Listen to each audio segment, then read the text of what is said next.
3차 선교 여행 끝 무렵에 썼습니다.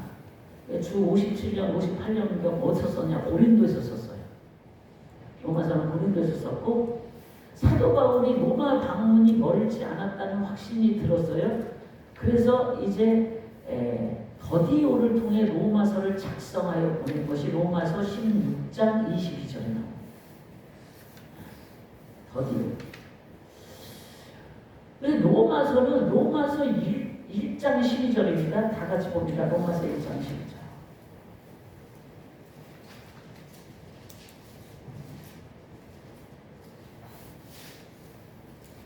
로마서 1장 12절. 로마서 1장 12절 다 같이 보면 합독할까요? 이는 곧 내가 너희 가운데서 너희와 나의 믿음으로 말미암아 피차 아니함을 얻으려 함이라 그랬습니다. 여기 보면은 뭘로 말미암아? 믿음으로 말미암아. 로마서의 성격이에요. 로마서는 믿음으로 말미암아 구원을 받는다. 복음의 성격을 얘기합니다. 그래서 로마서를 논문으로 만약에 본다면 논문의 주제는 뭐냐? 오직 믿음으로만 의롭게 된다. 이렇게 주제를 정할 수가 있습니다. 이 말은 아까 말씀드렸던 이신칭의잖아요. 그래서 핵심 구절은 로마서 핵심 구절은 1장 17절입니다. 같이 로마서 1장 17절 같이 한번 보죠. 복음에는 하나님의 의가 나타나서 믿음으로 믿음에 이르게 하나니 기록된 바 오직 의인은 믿음으로 말미암아 살리라 함과 같으니라. 아멘. 그래서 믿음으로 산다. 믿음으로 믿음에 이르게 한다. 그랬어요. 하나님의 의가 나타나는 것이 로마서다. 복음의 성격. 그래서 믿음으로 믿음에 이르게 한다. 그리고 믿음으로 말미암아 살리라. 그러니까 믿음이 거기서 몇 번 나와요.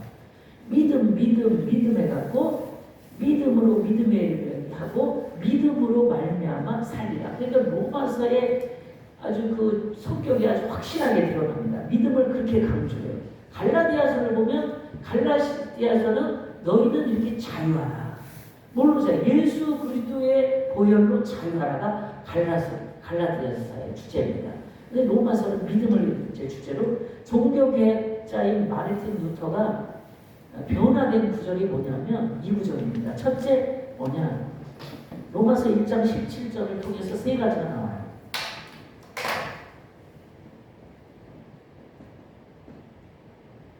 1장 10 첫째 의로움이 나옵니다.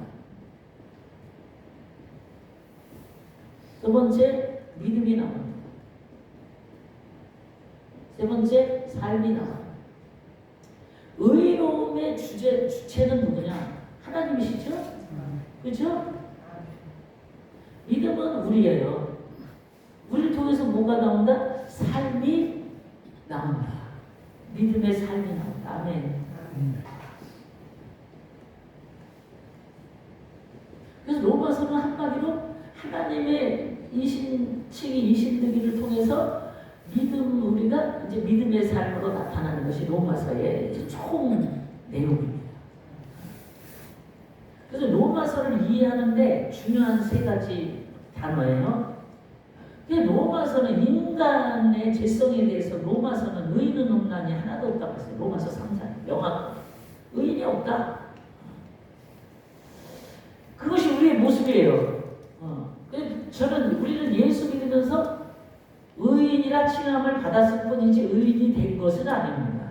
아멘. 이신칭의가 그거잖아요. 믿음으로 말미암아 의롭다 칭함을 받았다. 이제 자칫 잘못하면 우리가 살다 보면 내가 의인이 된 양 살아가요. 그건 아니에요. 의인이라 칭함을 받았다. 믿음으로. 그래서 인간은 결과적으로 자신의 행위나 유대교의 율법을 지킴으로 의로울 수 없다.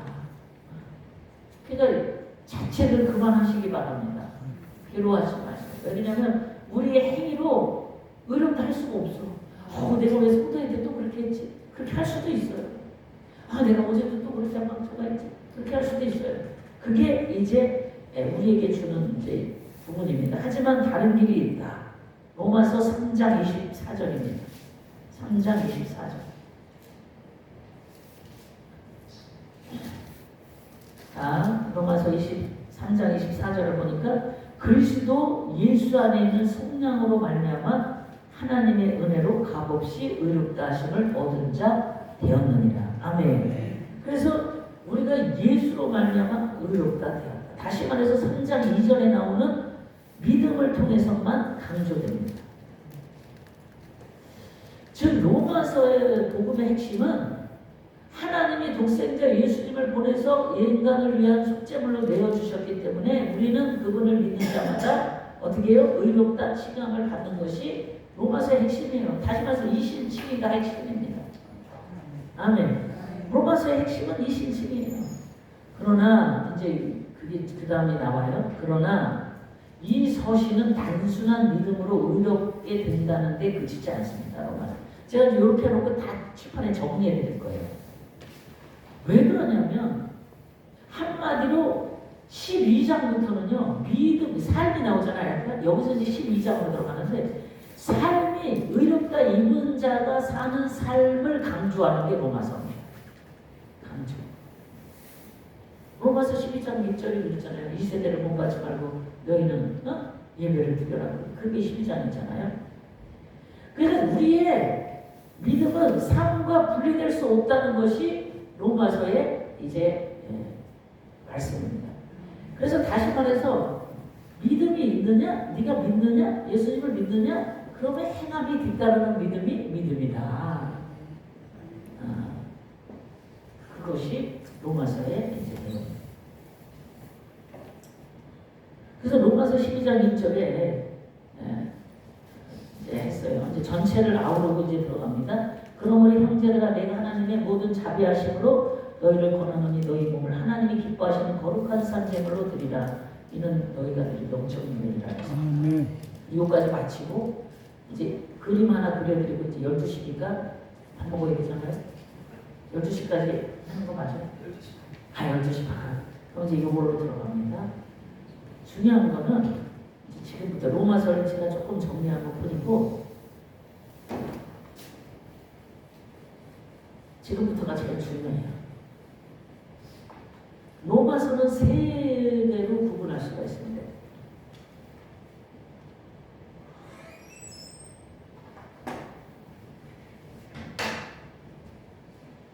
이게 잠깐 넘어가요.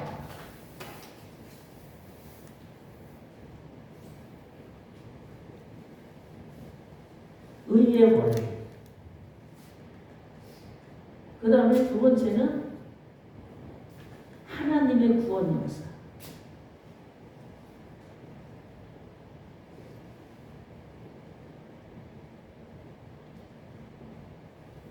세 번째는 신앙 윤리.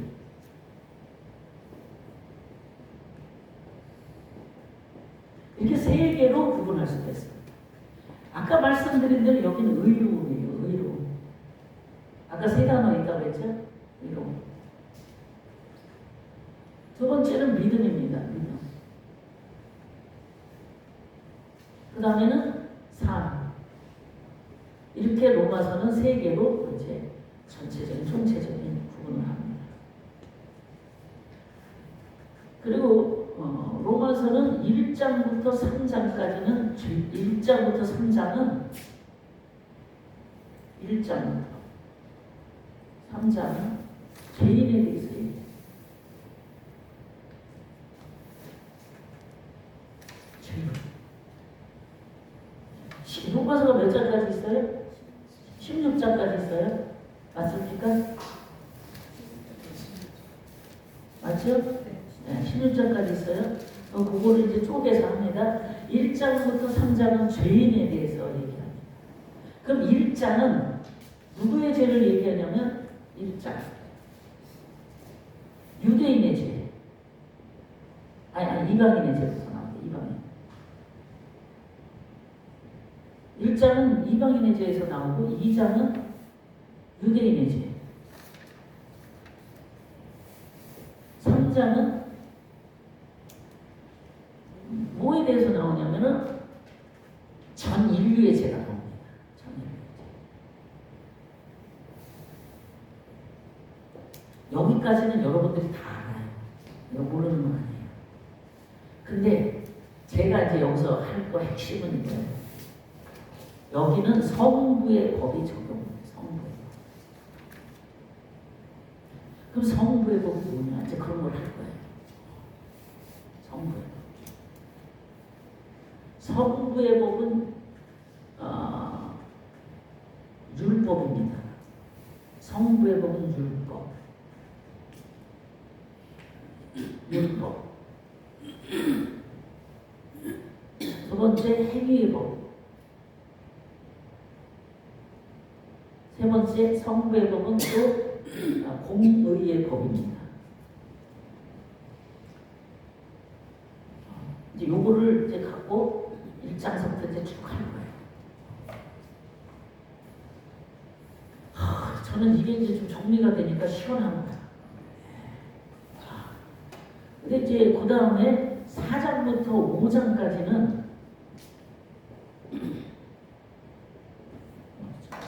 거기 뒤에 그 펜을 이거랑 이거 잘 나오는 거예요. 여기 뒤에 있는 4장부터 5장까지는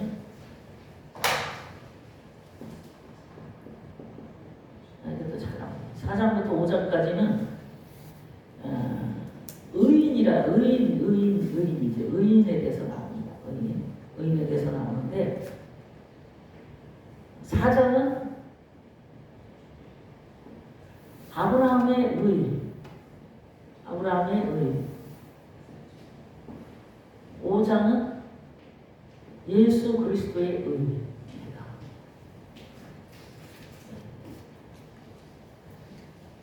그러면 여기는 무슨 법이 들어가냐? 성자의 법이 들어갑니다. 성자의.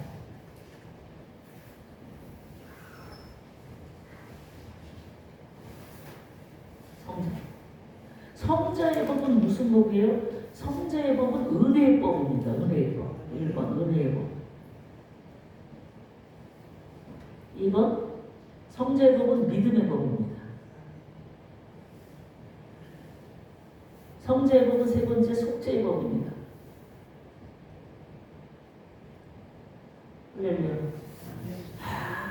그래서 우리가 이제 성부의 법, 성자의 법, 로마서가 이렇게 조직적이에요. 제가 로마서가 이렇게 조직적이고 체계적이고 얼마나 명확하게 우리들에게 말씀으로 정확하게 성자의 법에 있어야 될 것을 깨닫습니다. 할렐루야. 세 번째는 6장부터 8장까지. 6장부터 8장까지는 뭐가 나오냐면 성화의 삶이 나옵니다. 성화의 삶.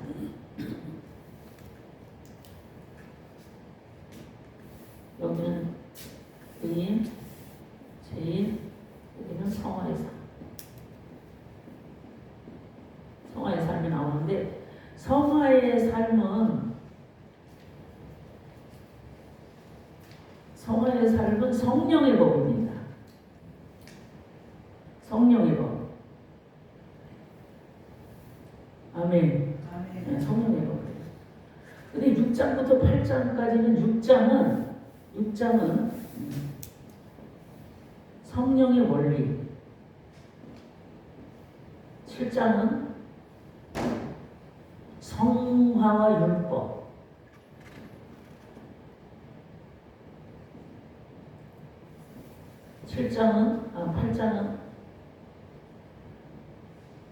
8장은 성령 사역. 이렇게 나와요. 성령 사역. 그래서 이제 여기에 보면요, 성화와 율법에는 누가 움직이냐면 율법이 역할을 합니다. 율법 역할. 여기는 성령 역할. 성화 율법에서는 율법이 역할을 하고 성령 사역에서는 성령이 역할. 성령의 법이 이제 여기 역사.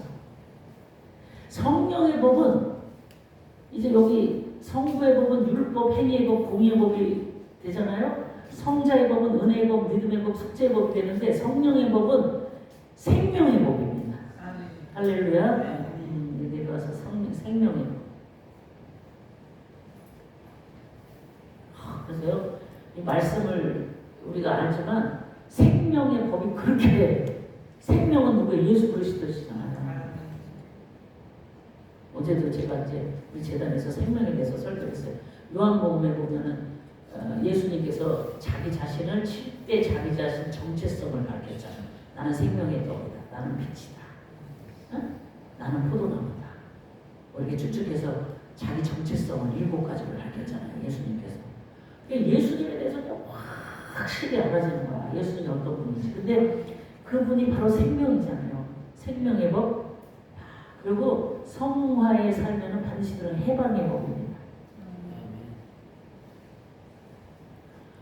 그래서 이 성경이 로마서가 이렇게 조직적으로 되어 있어요. 성부의 법, 성자의 법, 성령의 법 이렇게 되어 있어요. 할렐루야. 요거를 이제 점심 먹고는 한 장 한 장 가면서 구절을 보면서 이제 이렇게 하려고 합니다. 그 다음에는 요거 지워도 되죠? 요 위에다 쓸게. 요거는 이제 지워도 되니까요.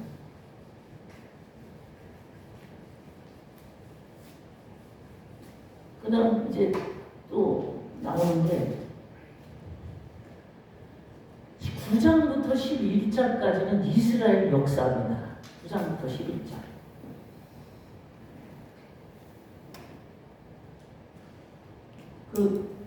아까 이 갖다 놓은 거 어디 갔지? 9장부터 11장 또 잘쓰고 나오고 이스라엘 역사예요. 9장부터 11장까지. 이스라엘 역사인데 이스라엘 역사는 아까는 성부의 법, 성자의 법, 성령의 법이라고 했잖아요. 이스라엘 역사는 무슨 역사냐? 피해 역사입니다. 두 번째 칼의 역사.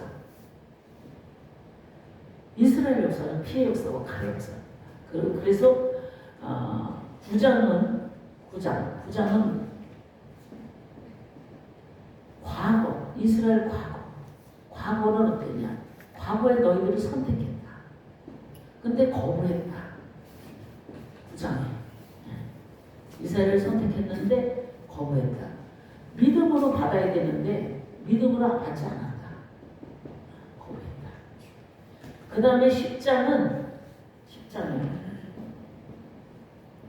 현재를 나오고 이스라엘 역사에 현재가 나와요. 현재 9장에서 10장에서는 이스라엘의 현재인데 현재는 뭐예요? 거부가 밑으로 거부했다. 여기는 선택했는데 믿음으로 받지 않았다. 이제 이렇게 쓰면 맞아요. 바꿨었네. 여기는요 복음이 들어가야 되는데 이들이 지금 받아들이지 않고 있습니다. 이거는 왜 받아들이지 않느냐? 이거 해석이 나와요. 이거는 뭐냐면 하나님의 주권이 있습니다. 현재 그들이 복음을 받아들이지 않는 이유가 나와요. 그것은 하나님의 주권이다. 그걸 이제 말씀을 통해서 이제 정리를 할 겁니다. 그 다음에 11장은 미래입니다. 11장. 미래는 회복을 얘기합니다. 회복. 할렐루야. 회복. 그럼 이때 되면은 회복이 되면 이방인의 구원의 문은 닫힙니다.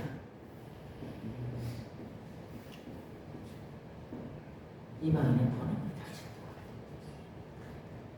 닫힙니다. 거기까지 이제 나가고 앞으로 쭉 이게 세 달을 제가 두 달 안에 이제 어떻게 해보려고 해요. 로마서를. 근데 2달이 넘어갈 수도 있을 거예요. 근데 이렇게 이제 진행이 될 거예요. 12장부터 16장까지는 성도의 생활을 얘기합니다. 성도의 생활인데 12장 교회 생활. 13장은 국가와 이웃에 대한 이웃에 대한 의무. 14장은 비판, 판단, 금지. 비판, 판단, 금지. 15장은 덕을 세우고 화합을 해라. 덕과 화합을 강조합니다. 16장은 이제 문안 인사를 해요.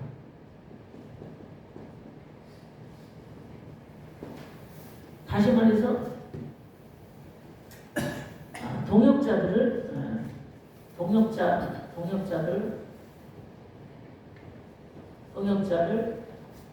이제 칭찬하고 격려하고 이렇게 하는 내용으로 마칩니다.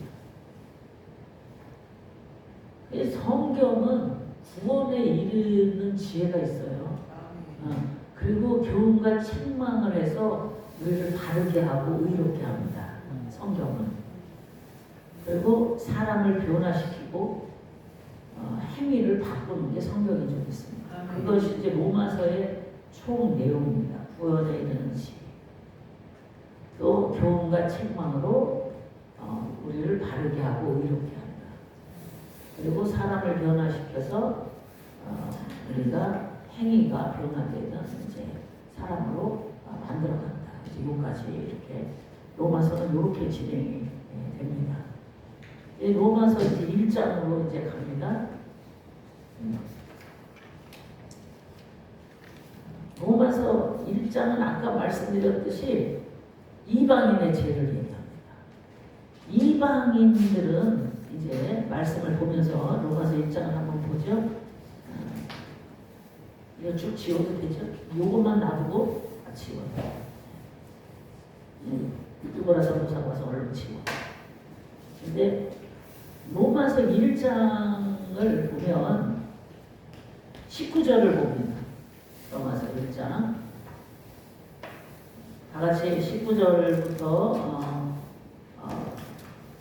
20절까지 봅니다. 시작. 이는 하나님을 알 만한 것이 그들 속에 보이니라. 하나님께서 이를 그들에게 보이셨느니라. 창세로부터 그의 보이지 아니하는 것들 곧 그의 영원하신 능력과 신성이가 그건 진짜 지우지 말아야 됩니다. 그건 지우지 그렇죠. 보이지 않는 것들 곧 그의 영원하신 능력과 신성이 그를 만드신 만물에 분명히 보여 알려졌다니 그러므로 그들이 핑계하지 못할지니라고 했습니다. 이방인들의 죄를 뭐를 얘기하냐면 양심의 법을 주셨어요. 이방인들에게 양심이라는 법을 주셨어요. 그게 뭐냐면 하나님을 알만한 것이 그들 속에 보입니다. 뭐를 보고 보냐면 하나님이 우주 만물을 만드신 것을 보고 하나님을 알만한 것을 사람들은 다 놓쳤어요. 다시 말해서 이거 종교심이라고도 볼 수가 있습니다. 그래서 사람들은 다 양심의 법이 있어요. 그래서 이방인들은 양심을 따라서 삽니다. 그럼 복음이 우리들에게 전파되지 않을 때는 그들은 어떻게 심판하냐? 양심을 따라하는 쪽이 있습니다. 우리는 그제 청년회 때 내가 이런 공부를 많이 했어요. 질문을 많이 했어요. 그럼 복음이 들어오기 전까지는 하나님 뭘로 심판하니까 양심의 법을 합니다. 그러면 3살짜리는 뭘로 심판합니까? 질문을 엄청 했어. 뭐 자살한 사람은 어떻게 됩니까? 이런 건 기본적으로 알잖아요. 그럼 만약에 치매 걸린 사람은 어떻게 돼요? 막 이런 질문을 청년회 때 그렇게 많이 하면서 우리가 공부를 했는데 이방 사람들은요, 복음을 전파 듣지 못한 사람은 양심의 법을 합니다.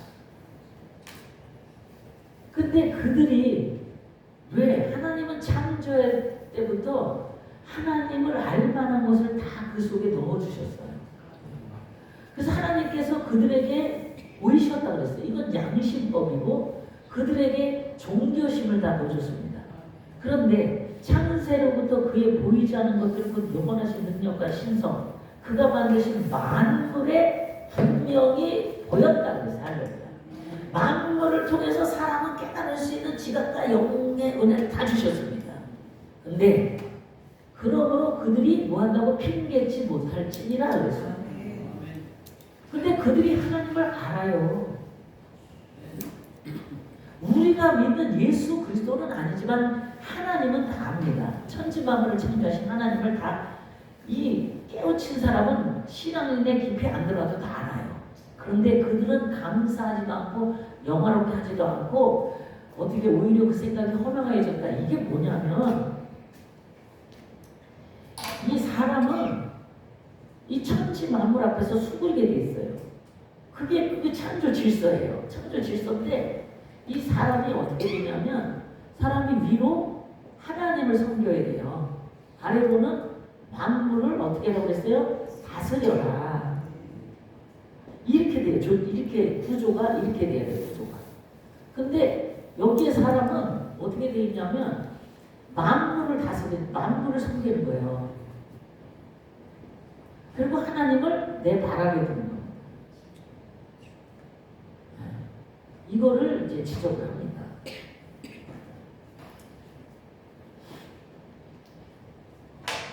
이게 그 믿지 않는 사람들도요, 신앙심은 없어도 이렇게 귀하게 여기는 사람이 있어요. 그게 이방인의 죄를 지적하는 거예요. 이 만물을, 짐승 잡는 것도 이렇게 막 학대하지 않고, 예를 들어서 뭐 일반적인 얘기지만. 그런데,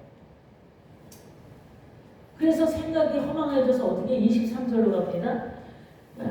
22절 먼저 보기. 스스로 지혜 있다나 어리석게 되어 썩어지지 않는 하나님의 영광을 썩어질 사람과 새와 짐승과 기어다니는 동물 모양의 우상으로 바꿨다. 제가 금방 하는 거예요. 만물. 여기 누가 돼? 새, 사람, 새, 동물. 이걸 섬기는 거예요. 기어다니는 동물까지 섬기는 거예요.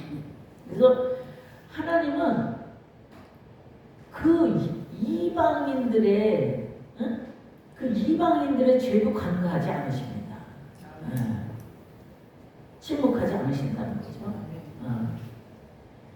그래서 그거 뒤로 쭉 내려보면 24절에 하나님의 그들의 마음의 정욕대로 더러움에 내어버려 두사 했어요. 그러니까 이방인들은 하나님이 더러움에 내어버려 둔 자다. 그래서 서로 몸을 욕되게 하는데 25절이 중요하죠. 그들이 하나님의 진리를 거짓 것으로 받고 피조물을 조물주보다 더 경배하고 섬기는 게 이방인의 죄입니다. 그러니까 피조물을 더 섬긴다고 제가 위에다 쓴 거예요. 피조물을 조물주보다 더 섬기는 거예요. 그러니까 그들은 몰라서 그랬겠지만 어쨌든 이방인의 죄를 지적을 합니다. 그리고 조물주보다 뭐 했냐면 경배하고 섬긴다 그랬어요. 경배. 조물, 이 만물을 우리가 귀하게 여길 수는 있어요. 귀하게, 소중하게. 그러나 경배하고 섬기면 안 되는 죄입니다. 이 때문에 하나님께서 그들을 부끄러운 욕심에 내어버려 뒀다. 욕심. 그래서 욕심이 죄를 낳고 죄가 장성한 즉 사망을 받는다. 이 욕심 때문에 이렇게 하는 거예요. 욕심. 그래서 깊이 들어가면 뭔지 욕심 이런 게 들어가야 되는데 저는 이제 여기를 다룰 문제가 아니니까 이제 쭉 넘어가면서 28절에 보면 그래서 이방인들은 상실한 마음대로 내어버려 둔 자다. 26절. 왜요? 하나님을 마음에 두기 싫어하는 거야. 그러니까 상실한 마음대로 내어버려 둔다.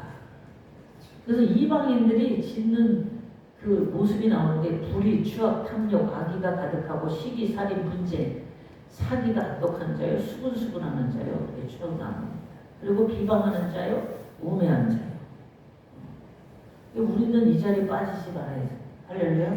비방의 자리에 빠지지 마시고 몸에 한 자고 배약하는 무정한 자, 무장한 자는 빠지는 일이 없기를 축복합니다. 그래서 우리 이방인들의 모습이다. 그래서 우리가 그리스도인이 됐으면서도 이방인과 같이 사는 자들이 되지 말아야 된다. 할렐루야. 두 번째, 유대인의 죄로 들어갑니다. 유대인의 죄. 유대인의 죄는요, 2장 25절을 보면은 우리가 이제 조금 정리하면서 갑니다. 내가 율법을 행하면 할례가 유익하나 만일 율법을 범하면 내 할례는 무할례가 된다. 그 율법이 몇 개예요? 세상에 율법이 613가지야. 성경에 보면. 제가 이제 그거를 한다 못한다 해서 613개가 우리가 지킬 율법이에요. 성경에 613가지를 지켜요. 율법이 그렇게 많아. 근데 율법을 다 지키면 할례가 유익하다. 너네가 할례하지 않냐? 할례해놓고 율법도 못 지키면서 뭐 할례 받았다고 하냐 이 소리예요. 그런데 율법을 범하면 할례가 무할례가 된다. 소용이 없다 이 소리예요. 근데 613가지를 어떻게 지키냐고. 우스갯소리로 성류를 이스라엘 땅에 성류를 이렇게 까는 그 알이 있잖아요. 그게 딱 613개래요. 한번 성류 사고 한번 해보세요. 이스라엘 땅에서 가니까 가이드가 그렇게 얘기를 하더라고. 우리가 물어봤어. 그랬더니 이거하고 연결돼서 얘기해서 저 가이드 진짜 똑똑한 가이드다. 내가 알고 있는 걸 저 가이드가 얘기하네. 그래서 613개예요 성류가. 근데 그래서 율법은 행위법이에요. 행위법. 율법은 이 행위법. 이 율법이. 근데 이래서요 유대인들한테 17절에 유대인이라 부르는 내가 율법을 의지하며 하나님을 자랑한다 그랬죠. 율법을 의지해. 그리고 하나님을 자랑해. 유대인들에게 하는 거야. 그리고 율법의 교훈을 받은 자다. 그런 네가 하나님의 뜻을 알고 지극히 선한 것을 분별하고 너가 율법을 그렇게 자랑하고 율법을 의지하고 율법의 교훈도 받는데 너 율법 다 지키냐 이 소리예요. 못 지킨다. 그래서 너는 매기를 인도하는 자가 어둠에 있는 자의 빛이로 이렇게 쭉 나옵니다. 그러니까 율법의 지식도 알고 지극의 모범을 가진 자라서 너는 어리석은 자다. 율법의 지식이 얼마나 많아요. 바리새인 서기관들이. 그러니까 너는 너 자신을 알라 이거야. 그걸 네가 다 가르치고 그거를 의지하고 그걸 자랑하고 그것에 의지하고 그것을 교훈을 받고 그러는데 너는 율법을 613가지를 다 지키냐? 뭐 지키지 않냐 이 소리죠. 그러면서 다른 사람을 가르치는 내가 내 자신을 왜 가르치지 않느냐. 아주 신랄하게 주님이 찌르는 거예요. 너 가르치면서 너는 왜 너를 안 가르치냐. 너는 다 지키냐는 소리예요. 너도 못 지키면서 뭘 그러냐 이 소리예요. 도둑질하지 말라 선포하는 내가 도둑질하지 않냐? 가늠하지 말라는 내가 가늠하냐? 우리 다 하는 짓거리잖아요. 쉽게 말해서 짓거리라고 표현할 수밖에 없어. 우리 속에서 계속 하잖아요. 그러는데 뭘 율법으로 네가 의롭다함을 받겠냐 그 소리죠. 유대인들에게 하는 건데 그래서 26대기 한다고 그랬고 그 다음에 이제 28절에 그랬어요. 무릇 표면적 유대인이 아니요 표면적 유대인의 할례가 할례가 아니니라. 그 겉으로만 그렇게 한다고 유대인이냐? 아니다. 이렇게 하면서 계속 나오는 거예요. 율법은요. 저도 율법에 많이 배웠었어요. 신에서 언약이에요.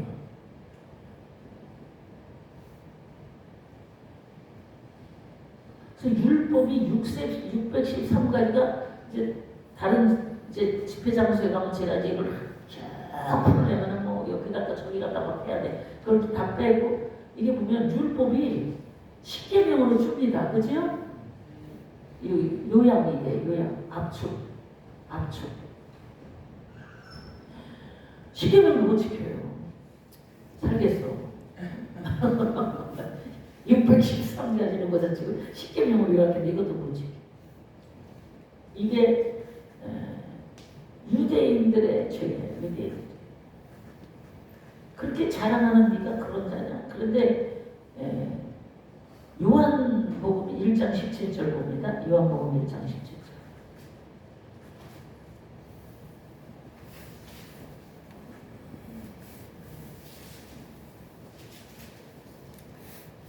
제가 율법은 십계명이라고 했어요. 신의 상 그걸 얘기하기 위해서.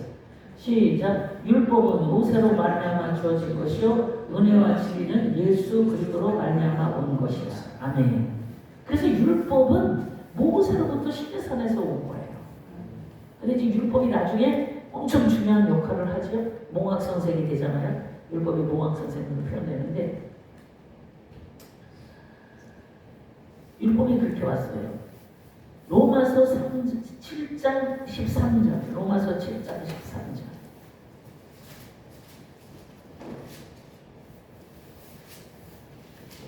로마서 7장 13절에 보니까